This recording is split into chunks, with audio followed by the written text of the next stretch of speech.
Bonjour, aujourd'hui nous allons voir le troisième mouvement du Qigong. Ce mouvement s'appelle tout simplement séparer le ciel et la terre.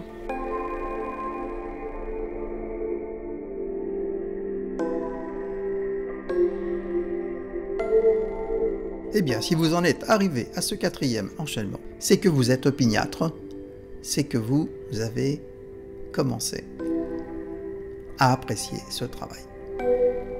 Nous allons voir aujourd'hui le troisième mouvement des 8 pièces de brocart qui s'appelle séparer le ciel et la terre.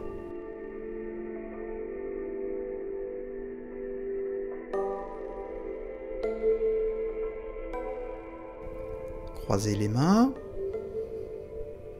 et avec le bassin qui monte et qui descend et qui commence à tourner sur lui-même, donc qui forme une sorte d'ellipse ou de ressort hélicoïdal, nous allons commencer à percevoir les premières difficultés au fur et à mesure où l'on va avancer sur ces pièces de brocart.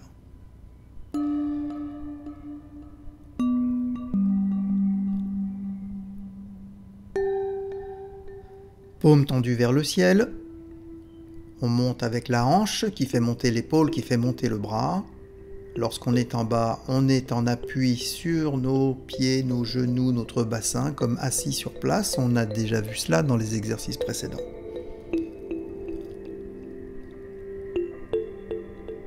Voyons maintenant la même technique de profil. On se rappelle que notre bassin est descendu, les épaules sont basses, la tête est tirée. On attrape devant comme une sorte de ballon, puis les bras se croisent. Une main monte paume vers le ciel, on tire sur la hanche et sur l'épaule.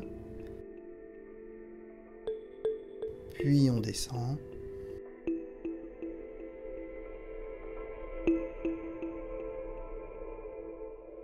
On regarde le ciel, bien sûr, puisque nous séparons le ciel et la terre.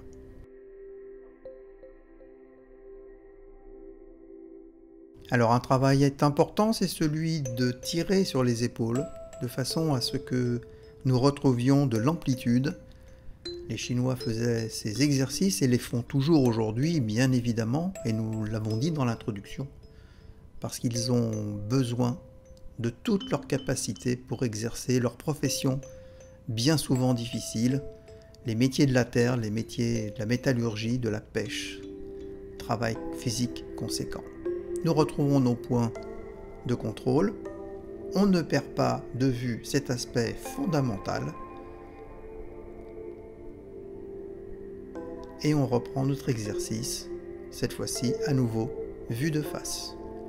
Les bras se croisent, décalage du bassin, un peu de poids sur la droite, la montée et on se replace au centre pour tirer et effectuer la phase finale de l'exercice. Pareil de l'autre côté, je vais m'appuyer sur ma jambe gauche, puis décaler, me remettre au centre. Nous verrons qu'il y a plusieurs degrés pour effectuer les exercices du Kung Fu, du Qigong. Toujours plusieurs manières de les réaliser, plus ou moins intensément, selon l'ancienneté, selon les styles que l'on pratique, et surtout selon sa sensibilité propre. Merci à vous, et puis on se retrouve très vite pour un prochain exercice.